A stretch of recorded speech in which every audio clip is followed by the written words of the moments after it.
સંખેડા ટાંકી ગ્રાઉન્ડ પાસે આવેલ જૂની જર્જરિત તાલુકા પંચાયત કચેરીના કમ્પાઉન્ડમાંથી 12 ફૂટ લાંબા અજગરનું રેસ્ક્યુ કરાયું.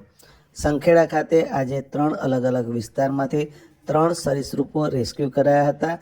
જેમાં સંખેડા તાલુકા પંચાયત કચેરીનું બંધ મકાન જે જર્જરિત છે. આ તાલુકા પંચાયતના આ જર્જરિત મકાનની આજુબાજુ ઝાડી ઝાંખરા ઉગી નીકળેલા છે.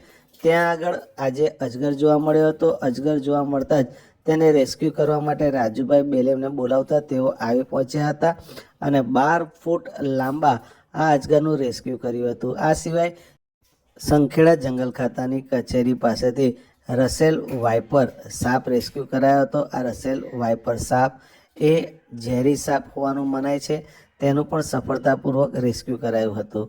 આ ઉપરાંત સંખેડા ગુલાબ કોલોની નજીક આવેલા એક કેબિન પાસેથી ધામણ સાપનું પણ રેસ્ક્યુ કરાયું હતું. આમ સંખેડામાં એક જ દિવસમાં 3 અલગ અલગ વિસ્તારમાંથી 3 સરીસૃપોને રેસ્ક્યુ કરવામાં આવ્યા હતા. રેસ્ક્યુ કરાયેલા આ 3 સરીસૃપોને નૈસર્ગિક વાતાવરણમાં મુક્ત કરવામાં આવ્યા હતા.